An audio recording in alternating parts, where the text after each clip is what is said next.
In these uncertain economic times, it's easy to be worried about protecting your wealth, your hard-earned savings, and your family's financial future. Plunging interest rates, the devaluating dollar, and political unrest constantly threaten what you have worked hard to earn and all that you own. That's why now it's more important than ever to protect your assets and have the money you need to make your dreams come true. Welcome to the Global Wealth Fortress Report with successful global entrepreneur and wealth preservation expert Joel Nagel. Joel's helped thousands of people just like you protect what you have so that you can make even more and make your every dream come true. So, sit back and enjoy Joel Nagel's offshore expert advice on how you can live the good life at a great price, where the sun never sets on your financial fortress. Hello. This is Carol Carter Clues, and welcome to Joel Nagel's Global Wealth Fortress Report. Very, very important edition today because I want to tell you, I think Joel Nagel is one of the most astute economic and political analysts I've ever met. And remember, I spent 50 years in Washington working with Senate finance committees, secretaries of Treasury, the works. But Joel's analysis is right on target, very insightful. And I think we need to find out with what's happening around us now, the global economic collapse. What the heck are you telling people, Joel, at this point to protect their assets? What's going on? Where do we go? What do we do? Wow, that's a big question. I'm not an economist and I'm not a politician, but I'm happy to give you my analysis and take. I am a voracious reader. I've always been interested in, what's going on in the world, and I've lived in other places in the world. I've seen imbalances before, credit imbalances, FX imbalances, and quite honestly, we are in a huge imbalance right now. Yeah, and one of the upsides that's out there, I think, at least temporarily, is that as the world sort of goes into shock in a lot of different areas, the knee-jerk reaction, which is based on the last 80 years of the way the world worked in the past, the knee-jerk reaction has been to ditch other assets and to buy dollars. Now, we've said many times on this show that, if you just keep printing dollars, we're eventually going to reach a zero value of the dollar. And like Voltaire said, every currency eventually reaches its intrinsic value, and that value is zero. Right. So then you say, well, Joel, why is the value of the dollar going up? Well, what it really means is a lot of other countries are approaching zero much, much faster, right? And it's kind of like the ship sinking and the rats are jumping off the ship and they're looking for some place to go. And right now, at this moment in time, the dollar is perceived by a lot of people as being the place to go. So that's why we're seeing, strengthening of the dollar against the euro, against the British pound, certainly. And so what's going to happen in the future, I believe that, people won't stay in dollars for long. The quantitative easing that we're seeing now in the UK, that's got to spread back to Europe and back to the US. I mean, there's no way that the US Fed can continue raising interest rates.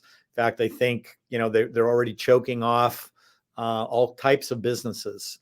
You're seeing people laid off from work. You're seeing companies shut down. People can't afford the higher interest rates. They've already said just in the last few weeks that housing starts, housing purchases, oh my God, are just going off a cliff. Plunged. And that's a huge part of the economy. And then when those people can't work, they can't consume. So I guess if you're trying to bring inflation under control and you say, well, people that have money, let's charge them more taxes. And then people that have jobs, let's see that they don't have jobs because we're going to, throttle back the economy.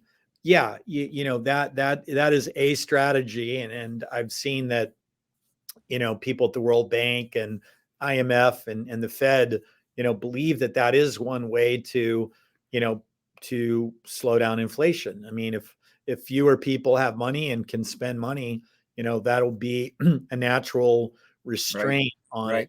it. But it doesn't really work. It's not like across the board where it either moves up or it moves down. What happens is, everything is individual. So some things go up, some things go down. People lose their jobs, but when they go to the grocery store, food's still 20% more than it was, a month ago. So what do? I mean, we're creating this really terrible, terrible economy where inflation is up and it's going to continue to go up.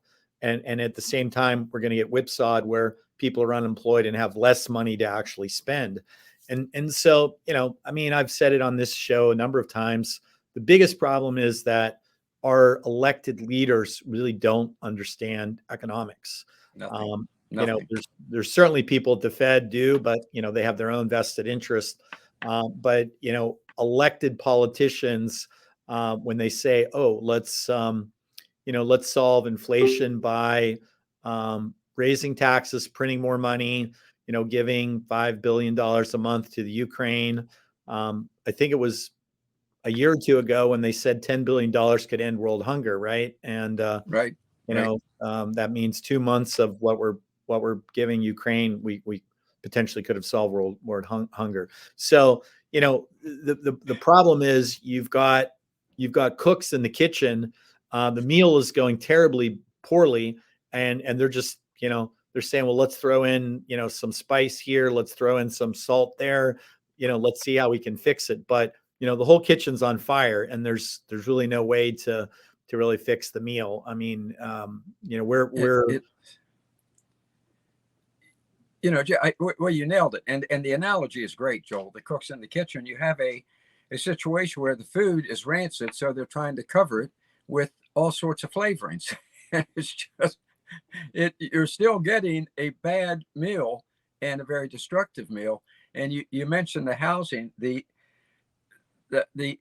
new home sales have fallen 9 consecutive months now. 9 consecutive months, and the pricing is dropped now at a record pace. That is catastrophic. That's catastrophic, because as you say, it's such an indicator. And you saw that Biden's solution to the gasoline prices, talking about people not understanding basic economics. He held a press conference and demanded that the oil companies lower your prices and do it now. Well, yeah. How about the price the oil companies have to pay, the inflated prices to refine the gasoline, to transport the gas? Yeah, I mean, look, that's a convenient whipping boy to blame, oil companies. I mean, look at that industry. The government itself is strangling them by not giving drilling permits, not, saying that we're going to go to all electricity. We can't, there was pressure on the banks not to finance energy companies. I mean, it's and then you come to the other end and the president saying, oh, you have to lower your prices. It just, that's the person that doesn't understand economics. It just doesn't work that way. And incidentally, the oil industry doesn't have a particularly high profit margin. I mean, who's reaching out to the tech moguls that support the president and his party and saying, well, what about these egregious margins that, Facebook makes, or other companies that have a huge impact on society, control the flow of information, that are really, in a sense, should be regulated as public utilities and aren't, because Exactly. it serves their political agenda. Their margin is probably 10 times greater than the oil and gas industry. So you have to put it in perspective. But it's a convenient whipping boy to put out there. Now, the reality is the prices of oil and gas will come down, but it'll come down again. As we said, people are unemployed. They can't pay for that gasoline, and then the demand slows down. When the demand slows down, yes, the prices will fall, but it's not because of President Biden, demanding that oil companies fall in line. And do it now. mentioning the energy, we have to get your take on what is going to happen, and what are you telling you have a lot of clients who are major investors or major people with major money at risk in these plunging economies now. What is your take, and what are you suggesting to them is going to happen with this sabotaging? And somebody sabotaged the Nord Stream pipelines, and of course the United States is saying, oh, it was Putin. Why? I have no idea. But what's your take on what happens when when Europe starts turning to us and begging for energy? What the heck is going to happen to anybody's investments? It's a great question. You can see already. I mean, first of all, in Central and Eastern Europe, the cost of energy, electricity, and gas is up 1,000%. 1,000% in a year. 1,000%. So 10 times. If you were paying, $50 a month for your electricity a year ago, you're paying $500 a month. If you're paying $200 a month, you're paying $2,000 a month. Imagine what that's doing to family budgets. Germany already 2 months ago came out with emergency protocols that they've already put into effect. Some of them don't go until October 1st because they're more about heating and things like that. But right. Public buildings can't be heated beyond about 60 degrees, which means what's going to happen? It'll be like COVID. They're going to send everybody to work from home. Yep. Lights can't be on at night, street lights and lights that light up, storefront windows and things like that. They all have to be turned off. And you go down this list, thing after thing after thing that they're putting into effect, these emergency protocols. But get a load of this. Germany has built up its own reserves. They have reserves that are more than 90% intact that can carry them 1 year without importing another, ounce of gas from Russia. So Germany's in a good position. They're still enacting these emergency laws. And then you look around them. Well, wait a minute. They're in pretty good position. Well, what about Poland? What about the Czech Republic? Well, what about Slovakia, Slovenia, Austria? What about all these? Right. What about these other countries? And the answer is that they have not done any of that. They haven't done any of the preparation. So, for example, I think on my news feed this morning there was a story about a mass demonstration in the Czech Republic about about what we just talked about, the cost of energy going through the roof, and it's calling on them to reject policies coming out of Brussels, reject NATO, be anti-US. I mean, a lot of people think, well, this is the real thing that Putin wanted when he, invaded Ukraine. So, I can't look inside Putin's mind, but this kind of, division, it's already starting to happen, and it's going to get a lot worse. I mean, we haven't had the first snowflake fall in Europe yet. And I think early predictions are it's going to be a cold winter. So we're going to see a lot of nastiness out there. The U.S. is a little bit insulated from it, but when you say where are we going, all you have to do is look at Europe and say, well, Europe's already there, and we're kind of moving in that direction. Yes, they're working hard to figure out how to increase our ability to export gas through liquid natural gas. But remember, Europe's prices have skyrocketed. The U.S. companies will have an incentive to supply them with what they want. What does that mean? That means that some of the supply that's going into our domestic use is going to leave. We've already exported oil to China. God knows why. And so now, out of solidarity, we will supply Europe with more energy. But what does that mean? That means, I can't say we'll have prices skyrocket 1,000%. But whatever you're paying now, take a snapshot and look at your electric and heating bill. In 6 months, it'll be substantially higher. I would say could easily be double what, and I don't mean double like Double. what you paid in the summer versus the winter. I mean double this year what you paid last year in the same time. So, you know, it's a mess out there. And you say, what are my clients doing? A lot of them, you know, we talk about it frequently. They're looking for, well, where's the refuge? How do you kind of stand back and let all this mess pass by? The good news is, you know, right now dollars, in my view, are overvalued. I do believe it's a temporary thing. So it's maybe a good time to look at overseas investments.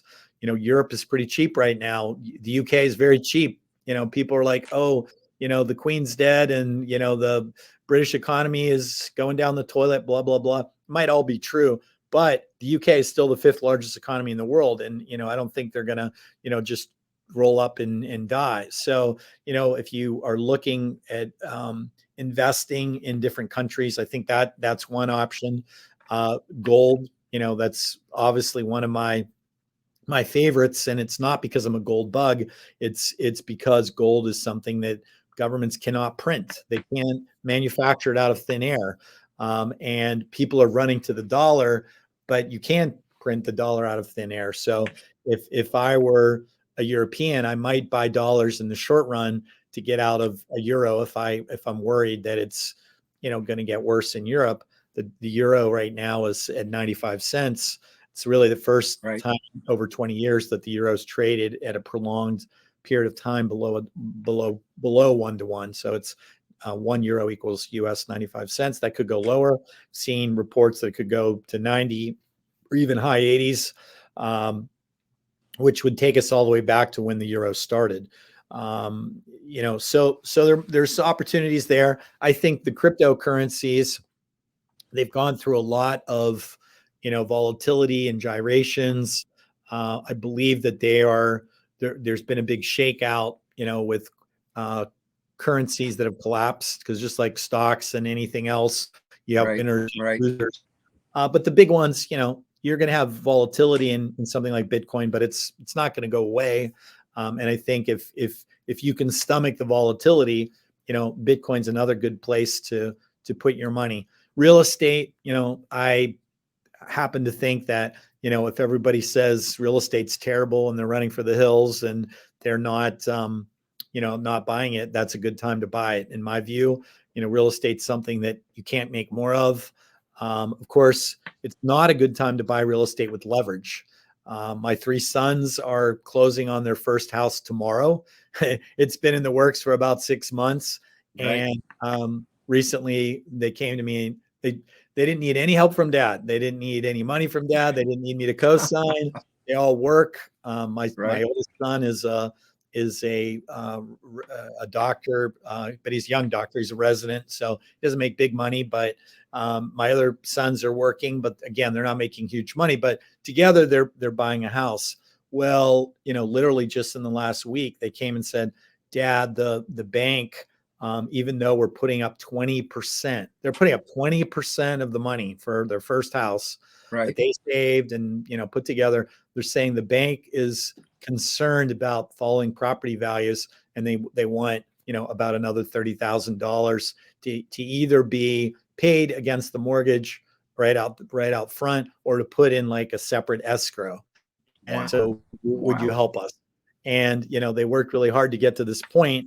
And, you know, I didn't want to say no, you know, pull the rug out from under them. So I am helping them. But imagine if you don't have, you know, a dad to go to, an uncle, you know, somebody to help you. There's going to be a lot of people that, you know, are trying to close on property, whether it's their first house or investment property or whatever.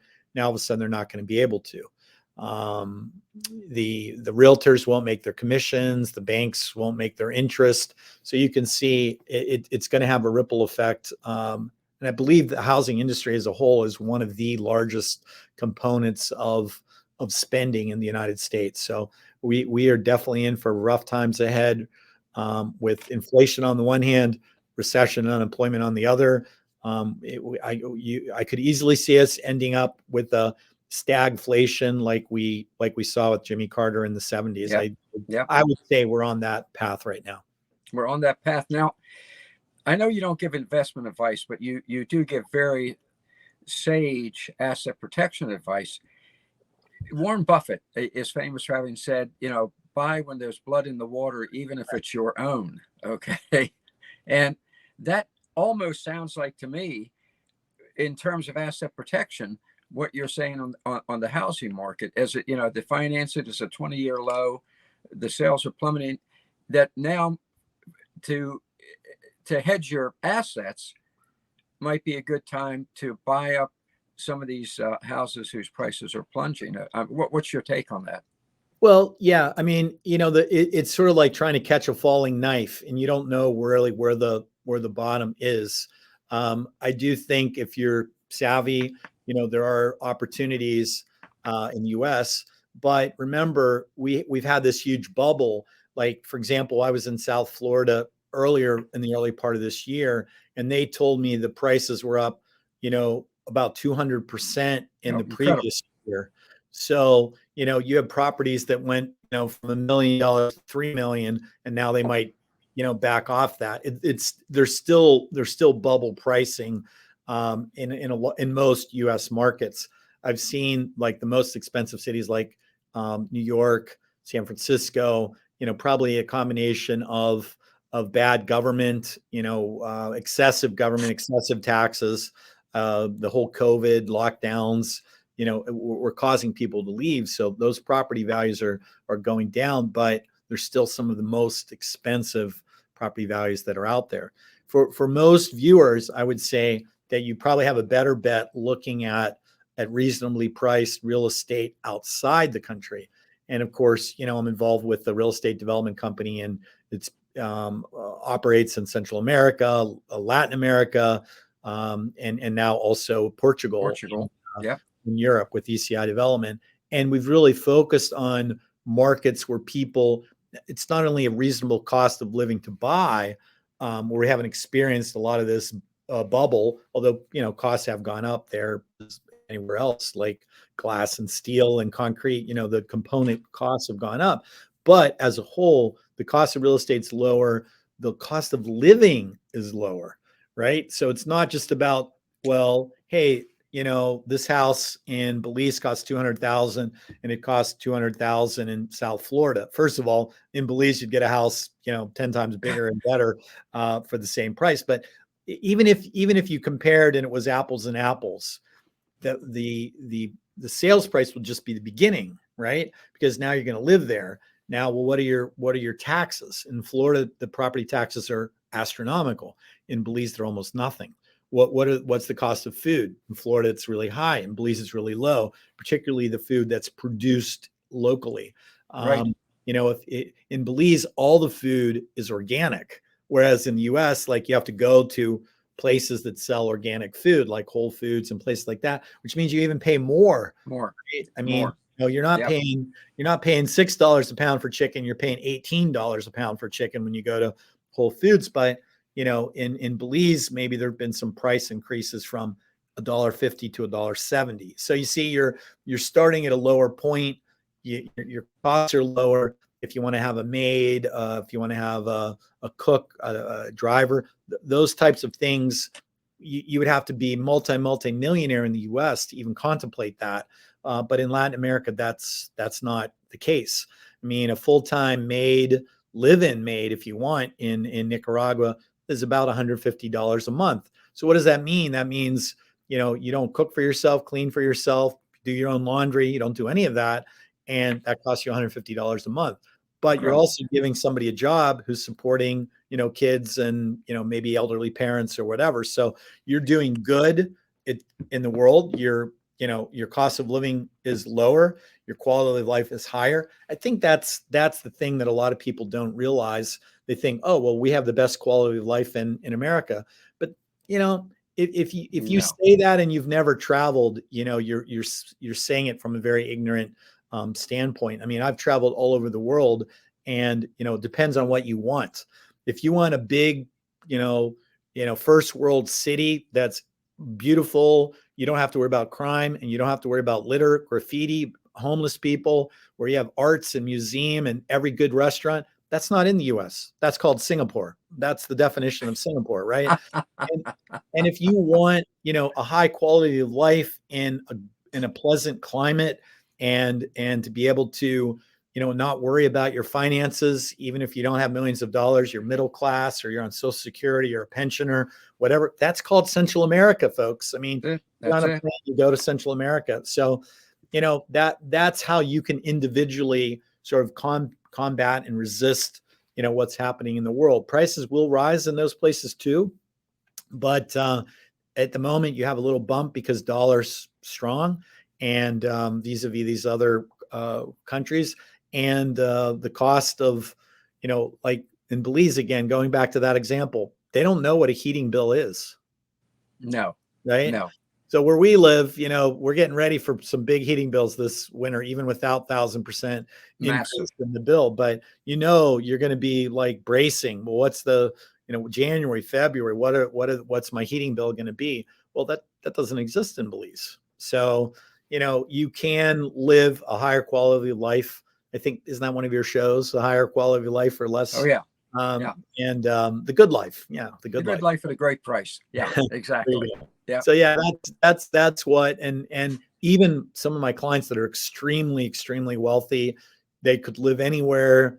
One of my clients lives in a very remote part of Belize, and he just loves it there. I mean, it's not only about the cost of living, it's the weather, it's the people. It's he said, I don't wake up every day worrying about what the latest iteration between CNN and Fox News is, whatever the battles are that are going on about transgender this or whatever it is. Like he's not involved. He doesn't care. He's living a peaceful life.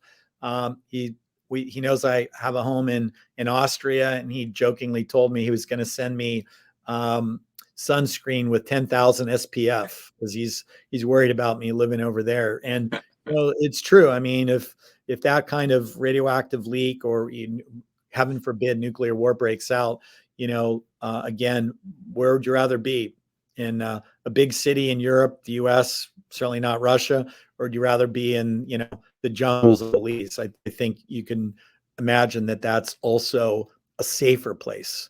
So, those are all the reasons why I think that's really how you combat what's happening and try to keep some sanity in your life. For me, I live a hectic life, and I can't be in places like that all the time, but I like having my plan B, my plan C, escape routes and places to go. And, I have it mapped out if I would ever need or want that it's there for me. And I think that's what most people want. They probably want to stay as long as they can, in their home with their family. But what is the plan B? I think everybody needs one. Everybody needs one. And I think you mentioned Belize, that also a perfect example of what you're saying. Grand Pacifica, Nicaragua. You know it because you're one of the developers of it. Gorgeous community, 3.5 miles of beachfront. The cost of a beachfront home there cost about 1/10 of what it does in the US. For a better built home and in a gorgeous community, Grand Pacifica, and then as you said, your cost of living in Nicaragua may be a third, in some ways a fourth. I mean, one of my clients bought a beautiful lot at Grand Pacifica, was having a custom designed home, patio, pool. And early on in the process, I said, what's your budget? He said, about $1 million. I said, good luck. He said, what do you mean? I said, you will have a very difficult time spending $1 million there. Like, you can do everything you want custom, and you're going to have a hard. He thought I meant the opposite. Like, if you said that to somebody in the States, says, oh my gosh, there's going to be cost overruns and blah, blah, blah. No, it's true. I mean, his pool, they had craftsmen hand make the tile that went in the pool. And, I don't think he spent $30,000 on his pool. So, you just, again, you can create what you want. Grand Pacific in Nicaragua is a great example. Incredible. Probably some of the lowest labor costs, even much lower than Belize. So if you want, if you want to have people around you, a cook, a driver, a maid, a gardener, all those things, you could really employ, 3 or 4 or 5 people, which I actually encourage people to do, because it's giving jobs and money to people who really need it, and they're willing to work really, really hard for that money. So, it makes your quality of life better. Again, when you go to the market, you don't have to ask, is this organic? Because like everything's organic. They don't have the concept of pesticides, and because that's kind of stuff is super expensive. So, instead of spraying fields, they have people out in the fields, picking the bugs off and making sure that they're not, destroying their crops. So what you buy is, chemical free, organic, and relatively cheap. If they produce it there, it's cheap. If they import it, well, that's a whole different thing. Yeah. I mean, I was in Belize one time and my kids were young. This was, 10 years ago, and we went to the grocery store and they said, Dad, they have Fruit Loops. And I'm like, all right, well, we're on vacation. I went over and looked. I mean, this was Belize dollars, but it was 32 Belize dollars. I mean, that was 16 US dollars. And this is, 10, 12 years ago. I'm like, no, we're not buying a $16 box of, of Fruit Loops. But, in the same aisle, there's, a giant bag of rice for, one Belize dollar. There's a giant bag of beans next to it, one Belize dollar. You can buy chicken inexpensively, fish inexpensively, the fruits, bananas they'll give you for free because they're falling off the trees and are going to go rotten. So, again, it really depends what you want. But even if you say, okay, I want to hold the line, I want to stay where I am, great. But maybe think about, creating your own plan B for in case. I mean, we're worried about where things are now, but I actually suspect a year from now, if we're having this conversation, we're going to think things look pretty good right now. That's the problem. You nailed it. Incredible. Once again, just a great analysis, both political and economic. But before we go, do you have any update on this? The President's Week 26 coming up November 16th. Fantastic. What you're saying here, people are going to get a lot of at that conference from a wide variety of people. So is there any update for us? Well, thank you for the plug. I actually just wrote a pretty long article for Escape Artist Insider. They asked me to write sort of the story, the history of President's Week. We're on President's Week 26 this year. We do it once a year. And I told people it's kind of like an international offshore group of folks. It's almost like a country club. And but that they really want high level information, what's going on in the world, politically, economically. Other people have likened it to Davos, except that rather than worrying about rather than at a high platitudes talking about the world, we're interpreting what's happening in the world and bringing it down to the individual level and saying, okay, here's what we need to do. The last session is called Where Do We Go From Here? And that I love that session because everybody's sitting around a big, Knights of the Round Table, the speakers, the attendees together, and we're kind of having a conversation just like this. And I think it really helps clarify that. Every day we're adding more speakers. I think we're up to about 20 speakers that are from all walks. On the investment side, we have traditional and alternative investments. We have real estate, we have crypto, venture capital. The former managing partner of Bain Capital, he ran Bain Capital for 15 years, had a unbelievable track record, went and started his own venture fund, and was really doing well with that. Everything he touches seems to turn to gold. And then on the side that I deal with, the legal, tax, banking, insurance, sort of infrastructure, what's happening there, that's very, very popular because most investment conferences don't address in detail those types of things. And then the third pillar is always residency citizenship. So we're going to have great speakers in all three areas. And maybe what we could do is either have a few of them over the next few weeks on as guests, give you a little snippet, or we'll talk in more detail about who the speakers are. Fantastic. And it's like Davos, except in your case, the attendees and the speakers are sane. So Yeah, I think so. I feel like we're all, you know, we're in the same boat and we're rowing in the same direction, but usually we're rowing pretty hard against the tide and the current. You know, we're not trying to go with the flow. We're trying to charter our own course, which sometimes is diametrically opposed. But not that I excellent. not that I see myself that way. But you know, again, I think if you took the group of people at our conference and said you can run the world for a week, straighten it out, I would have a lot of confidence in that. But we're not being asked to do that. What we are being asked to do is help the individual. So the conference is very, very much trying to help interpret what's going on and give people individual solutions. And that's why, you know, some of my clients go to President's Week year after year after year, because, you know, for them, it's like, you know, it's like a tune-up for their car. They've already done a lot of the stuff that we talk about. They already have foreign trust. They have a residency. They have a second passport. They have all these things, but they want to know, okay, what's next? What do we have to do next? And where are we in the world? The last few years, we've done President's Week right after the November elections. And, you know, some years that's more important, like when it's a presidential election. This year, I think it'll be pretty important. I think that the general consensus is that the Democrats will continue to hold the Senate, and everything's going to come down to the House. If the Republicans take the House, then we're in for, you know, essentially 2 years of gridlock, which most people like from a governmental perspective.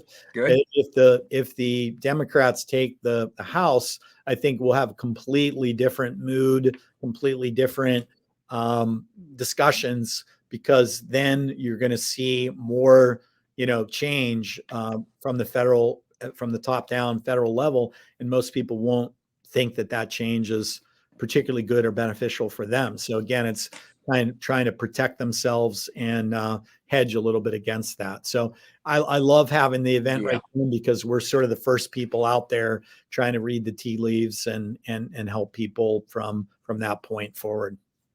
So November 12th, I mean, it's within 10 days after the election. You could not have picked better timing. It's perfect. So thank you. Thank you for the update on the conference, and thank you for the analysis, economic and politico-economic analysis, Joel, as usual. Astute. Thank you. Good to be with you, Carter. Take care. It's a pleasure. Thank you. There you go, folks. Folks, sign up for this conference. They only take 50 people. So get in now. It will be worth your time and money. It's only $2,500. Any one of the people you meet there, if you met with them privately, someone would cost you that much an hour to talk to. It's just the fact of the matter that level of expert. So, as I tell you every week on the Global Wealth Fortress Report, let's do this thing.